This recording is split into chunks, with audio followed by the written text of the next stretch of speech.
F-A-T. It's in the name. Welcome into the Helping Healing Humor podcast with Ben and Travis. Today, we're going to talk about 5 things we want our kids to know after we've left this life. And we'll have that conversation right after these important messages. This episode of the Helping Healing Humor podcast is brought to you by the 79th Faulkner Bible Lectureship Sunday, October 22nd through Thursday, October 26th on the campus of Faulkner University in Montgomery, Alabama. This year's theme is Reconnect. The Jenkins Institute's Better series will be a part of the program in 2023, along with sessions geared towards youth and family ministry. There will be daily chapel programs and evening keynotes to encourage and equip you in your walk with Christ. The mission of Faulkner University is to glorify God through education of the whole person, emphasizing integrity of character in a caring Christian environment where every individual matters every day. For more information, go to faulkner.edu or click the link in the description of this episode. I'm Travis Creasy. That's All-Pro Counselor with 3-Chord Counseling in Muscle Shoals, Alabama. Ben Hayes.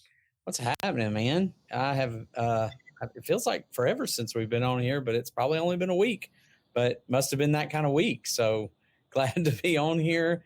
And that over here is Will Mahan. So how you doing, Will? I'm good. I'm glad to finally be planted back in Muscle Shoals for a little bit. So we have gone from the West Coast to Indiana over the past week and a half. So just glad to be sitting in my backyard and not moving. There's a scene in Wayne's World where they're going and they keep changing the background and they change their accent and what they're doing when they're there. And I think they go to Delaware and there's nothing to do. So they're like, we're in Delaware, and no offense to our Indiana people. Actually, my brother just moved there, but that's kind of how I feel about Indiana. I guess you could shoot basketball. Hoosiers, Indiana, basketball, that sort of thing. But it's good to have you back, Will. Yeah, it was a fun little trip. The funniest part, I haven't told either of you, saving it for this, was met the preacher who had attended Freed Hardeman with y'all. And so he kind of had mentioned, hey, I know Ben and Travis. But then the rest of the day, he introduced me. He goes, hey, do y'all know the Ben and Travis guys at CYC? Will knows those guys. And so, once again, it's like, here's the celebrity because he knows Ben and Travis. So a lot of fun there.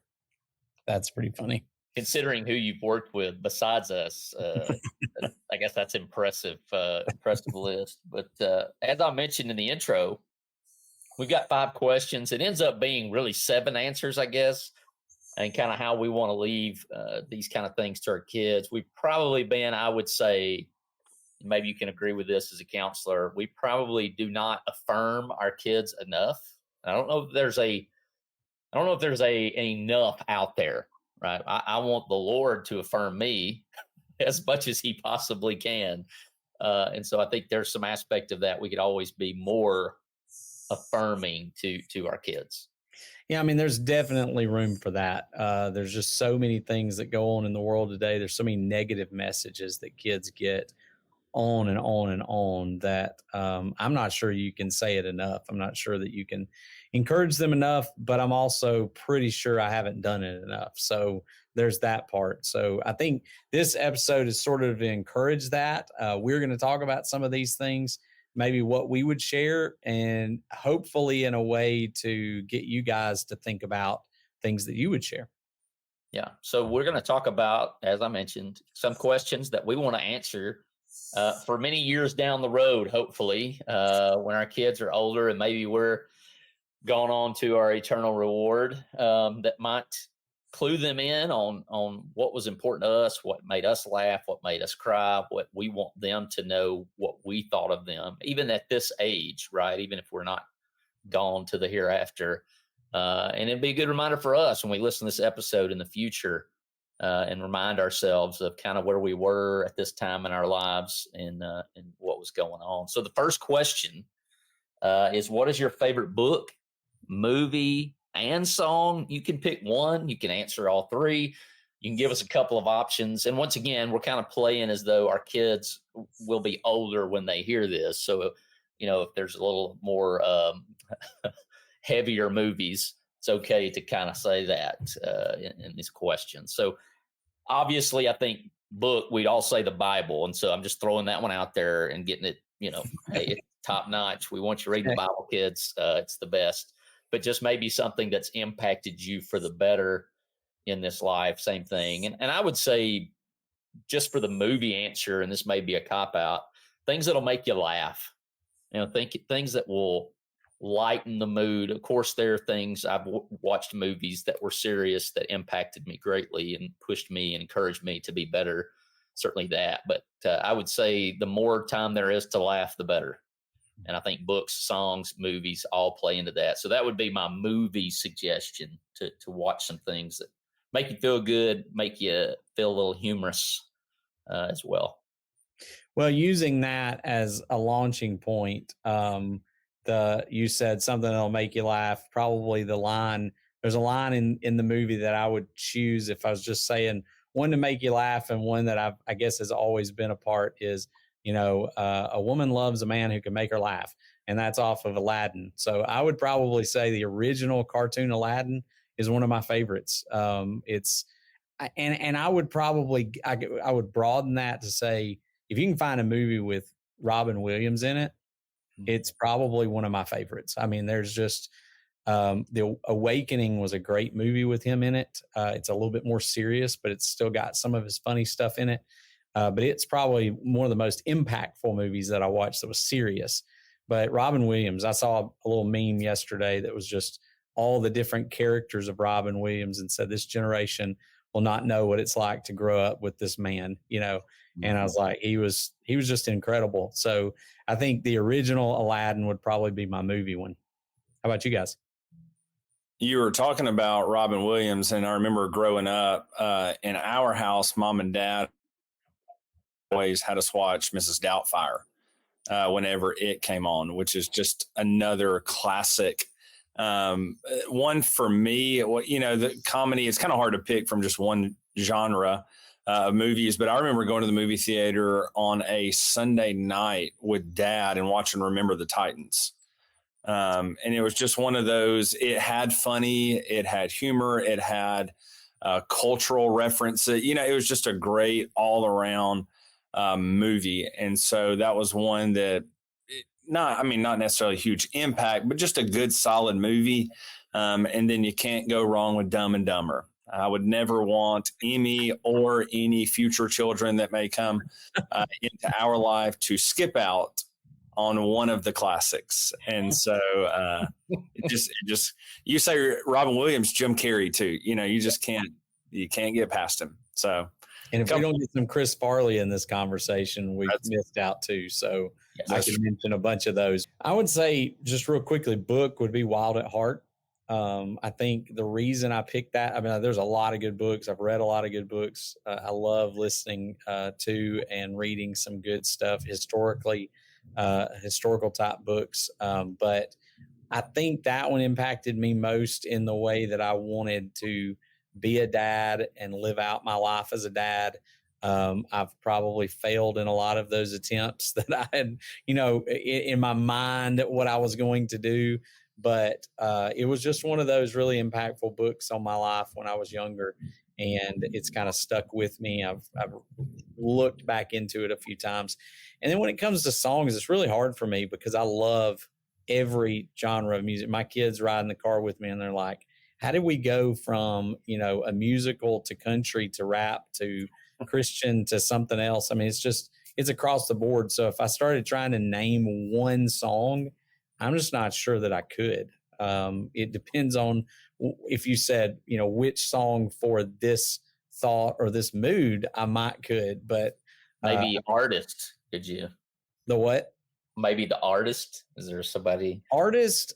Yeah, that one's probably a little more tough. Tough too, but I could probably say one of the artists that I used to love, and I not as much as he used to be, but Garth Brooks is hard not to just appreciate his songwriting skills. Like, I don't think anybody could tell a story quite like he could with a song. And so usually some of the songs that he didn't write all his songs. So I guess he at least was able to perform them in such powerful ways. But the song Wolves has become one of my favorite. He didn't write that. But, just the way he tells stories and the emotion behind them, he would probably be the guy that I'd say is one of my favorite artists. Yeah, Garth would be really, really hard to beat just overall. 90s country would just be really hard to beat overall. Mm-hmm. Travis, we know the front men. Ben didn't get to see them, but we did. And just that whole time period was awesome. I think I would also have to push 80s rock out there a little bit for a workout playlist here or there. But the one I'm going to mention, which will make Lindsay so mad because I've told her this is what I want you to play at my funeral when I die, is Go Rest High by Vince Gill. And for some reason,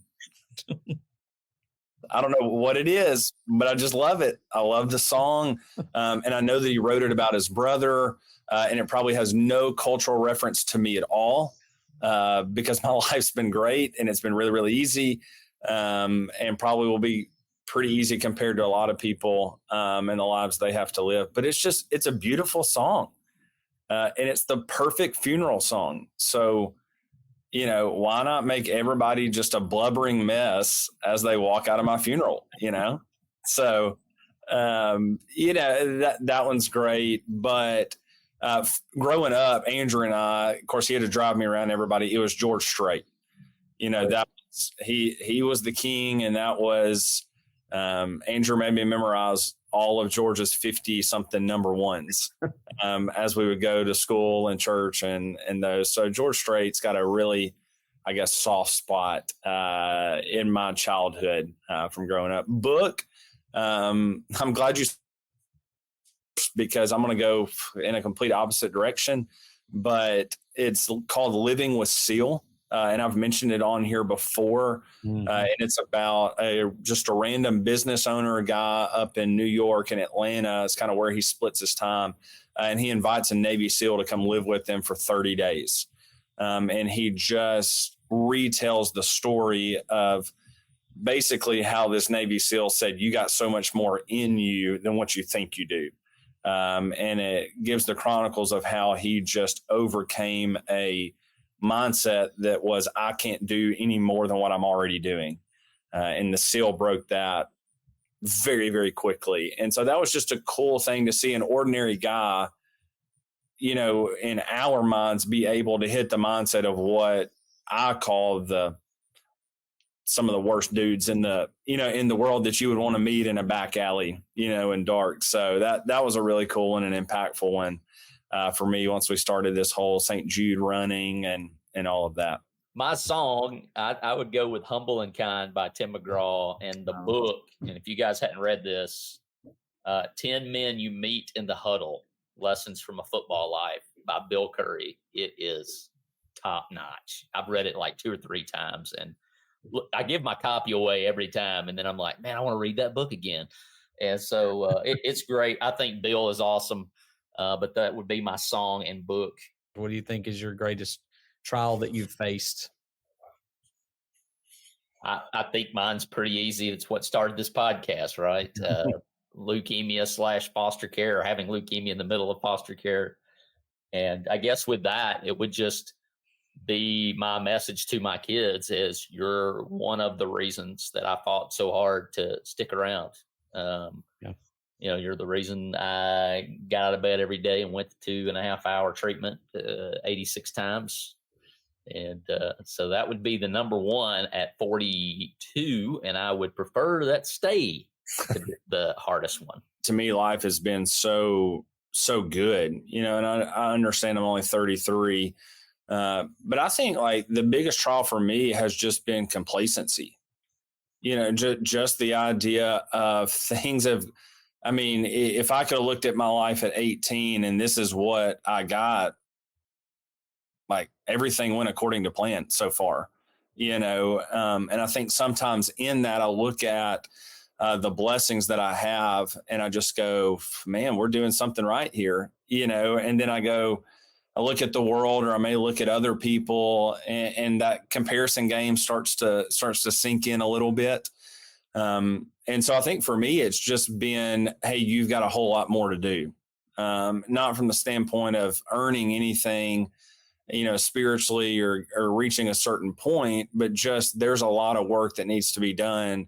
And you've been put in a position to be involved in a lot of different things. So go do it. And so I hope that Amy or anybody else would see that I want to be involved in things that are bigger than myself. And sometimes maybe that's why the schedule gets a little packed, is because I don't want to slow down. And I know that that's good and it's needed, but we're only given so much, and I want to fulfill that as much as I can. So I'd say just not getting caught up in the status quo, but maybe trying to strive for that perfection, knowing I won't get there, but keeping that the main focus and the goal. The biggest thing for me is kind of the piggyback on why we started this podcast.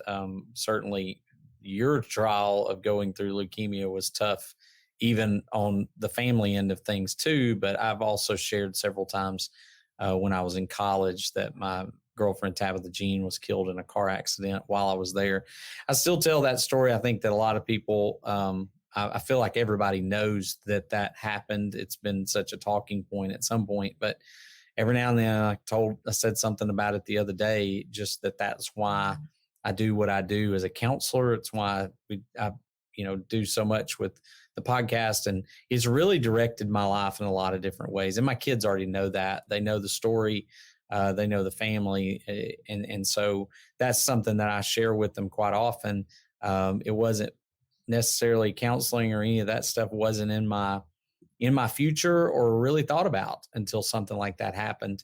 I went through it. I was helped through it. I wanted to help other people through things. So I think that's kind of the launching point for so much of what I do in the counseling world. So it's hard not to mention that as probably the greatest trial, but it's the way it seems to be with a lot of people, is those things that seem to be our weakest moments and most difficult moments sometimes become the very things that drive us to do some of our best work. Man, Satan must hate that. He must hate that. It's just a reoccurring theme for that old guy. But anyways, not challenging anybody up in here, but I got Jesus on my side, which leads me to my favorite scripture. And you guys know what chapter it's going to be for sure. That's easy money. Favorite scripture, Romans 8. You're going to have to go. It's a battle between 1 and 18. I'm going to go 1. That makes 18 possible, but there is no condemnation for those who are in Christ Jesus.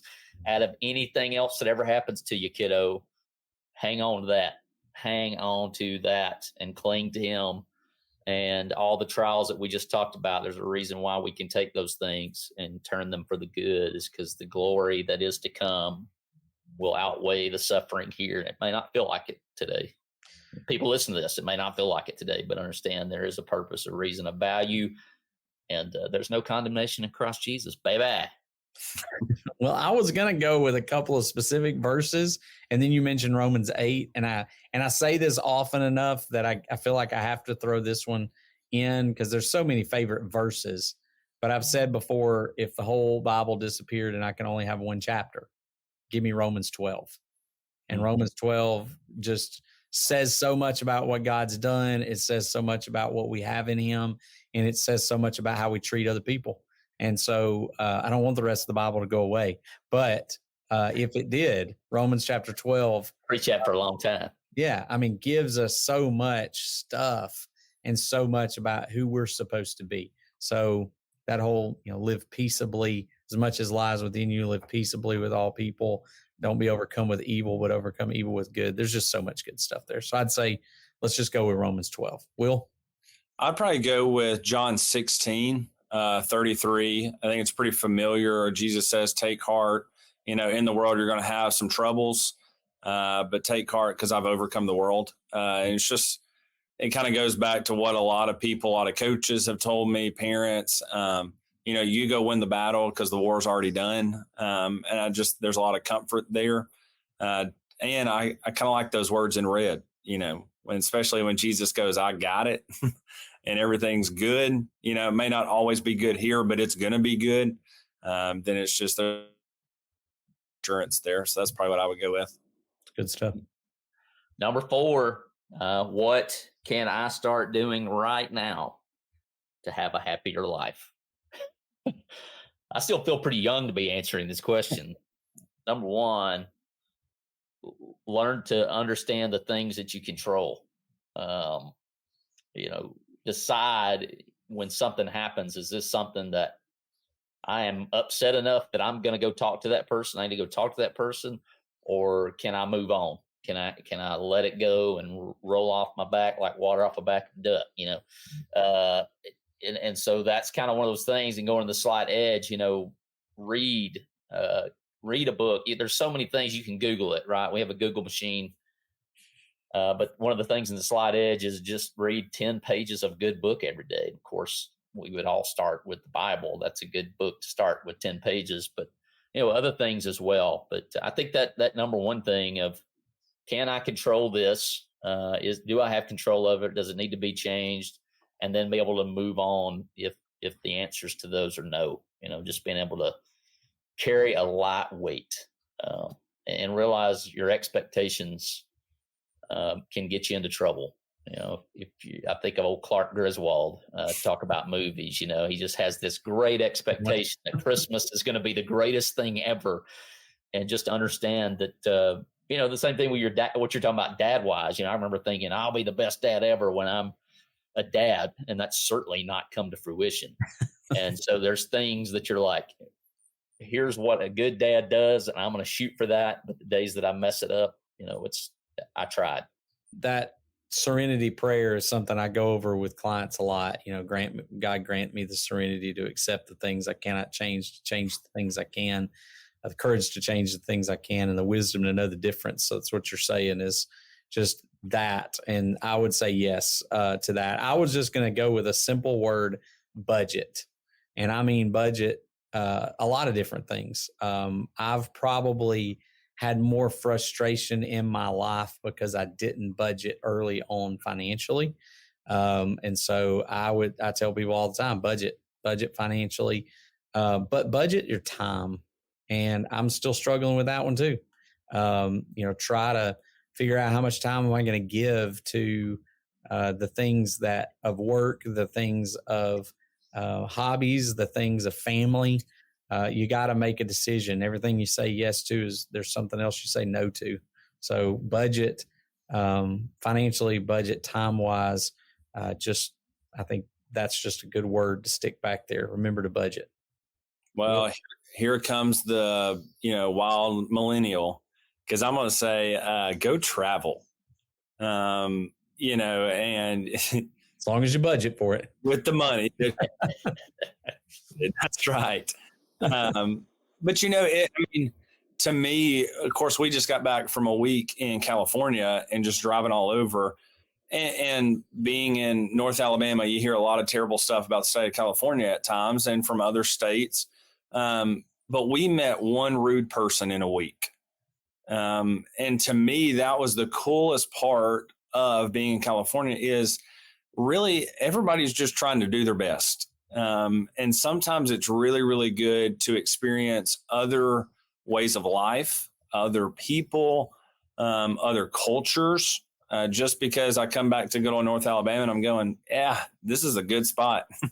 And I think sometimes the benefits of going and traveling are that rest that you get, just the getting away, but also the gratitude of coming back home and seeing how great you have it and how good things are in your life. And hopefully just gives you a purpose to know, hey, I've got a lot of good things in my life and I can do a lot of good things with those. And so I would definitely say go travel. I was talking to a guy that's working in ministry, and it's his second year. And I said, well, where you travel to? And he goes, nowhere.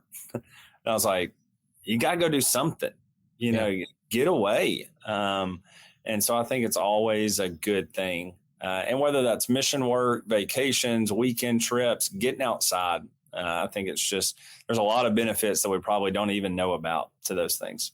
Yeah, I'd agree with that, because there's so much that, the trips that I've taken, some of them have been mission work, and most of them probably. Most of my big trips have been on mission trips. But you come back with a new appreciation for what you have. You also come back with a appreciation for all the cultures in the world, and the different things that you find in those places. So that's a great one. I would wrap up that whole question with learn to, and this can be to anyone. I mean, these are great prayers. If it's just this, learn the phrase, I love you and thank you. Yeah. Like those two things, even in the hardships, when I'm getting coached or I'm getting told something that I don't necessarily want to hear, but it's for my benefit, to be able to say, thank you for loving me and seeing enough in me to correct me. Or, so I think thank you and I love you. If you can say that to the Lord every day, I think that impacts and changes your life immediately. And the final question is, what do you like? And this is going to be, I'll go ahead and say it. My kids may not feel like this is the case, but this is one of those where there's so many things we could say. Like there's there's just tons and tons of things that we could say about what we like about our kids. And Ben, I feel sorry for you, brother, because you got 5 of them and we've got a limited amount of time.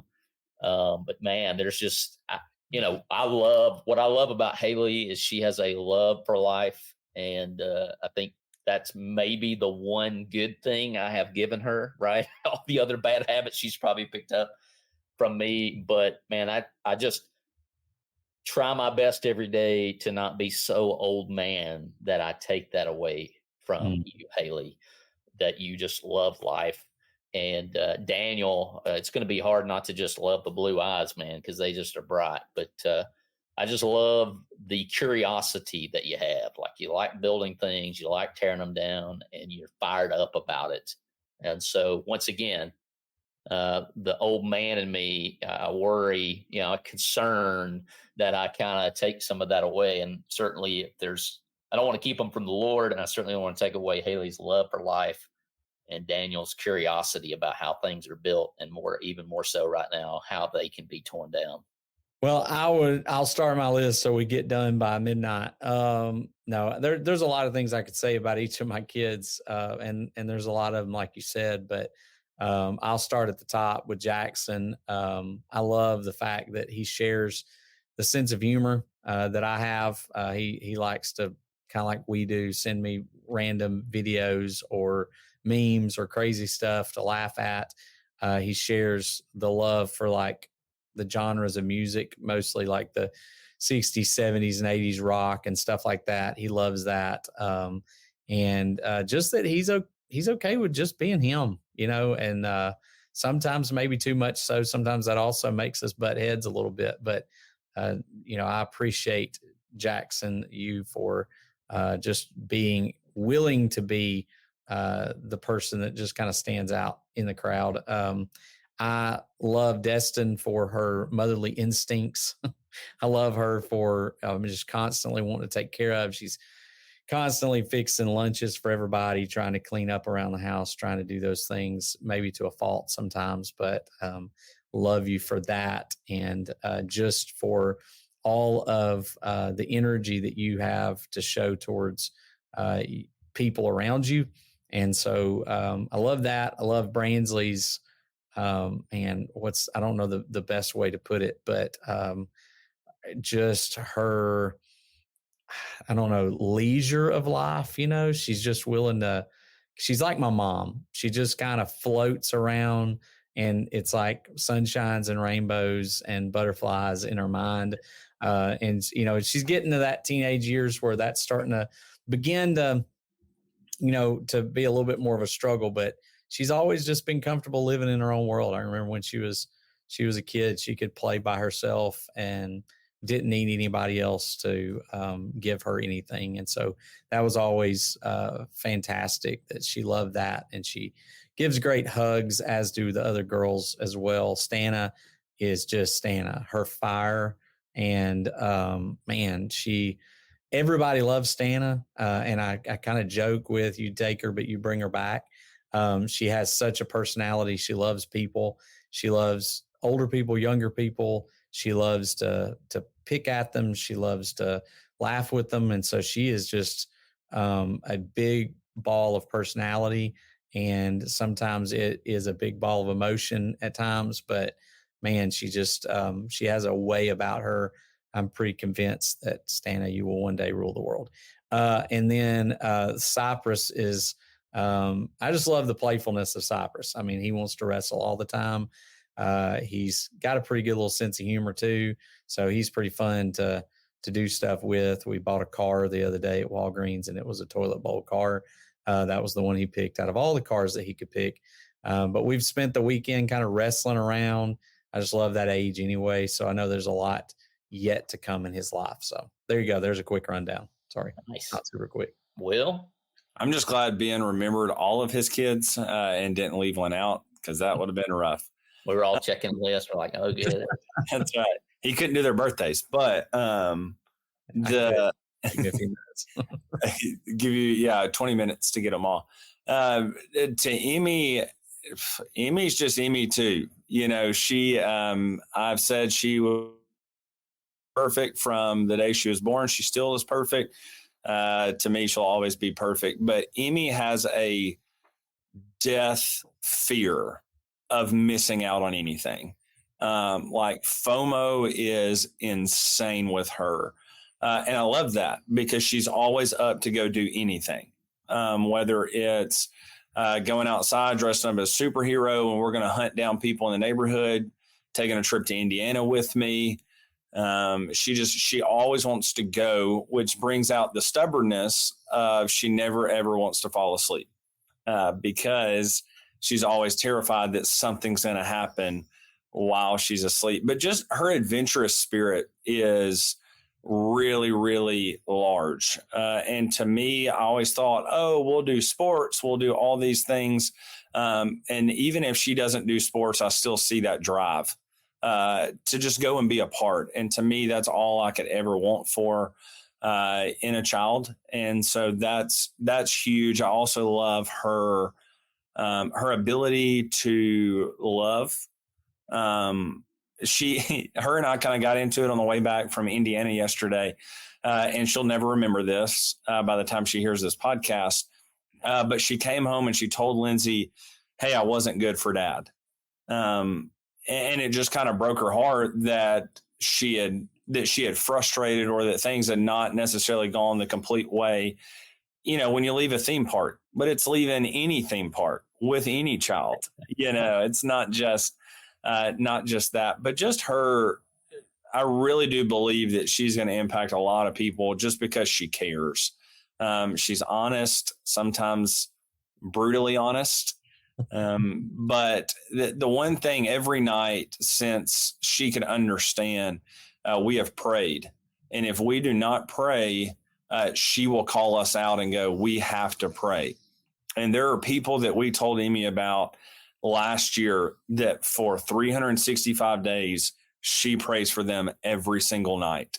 And she will always pray for them until we say, hey, everything's okay. We don't need to pray for them anymore. And just to me, to be a 3 and 4 year old and have the ability to go, hey, God can fix it.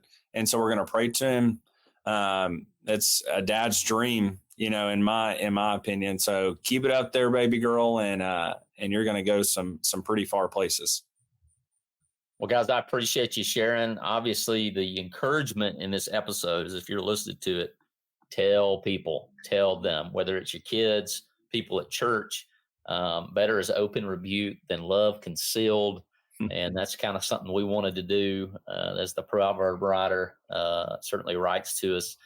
And we would love for you to share this episode on whatever platform you're on. Comment with the answers to your answers to those 5 questions. Look out for Ben's Friday Refresh. Comes out every other Friday. It's football season, so the good old-fashioned dislike is coming out. I'm actually going to record it as soon as we hop off here today. But thank you for listening. Like I said, please share. We would love a 5-star rating, review, whatever podcast platform you've got, however you can review it. Share it with people. That's the number one way podcasts get shared, is by word of mouth. And guys, I appreciate your answers. Thanks for challenging me today. Same to you. Appreciate you guys. Thank you.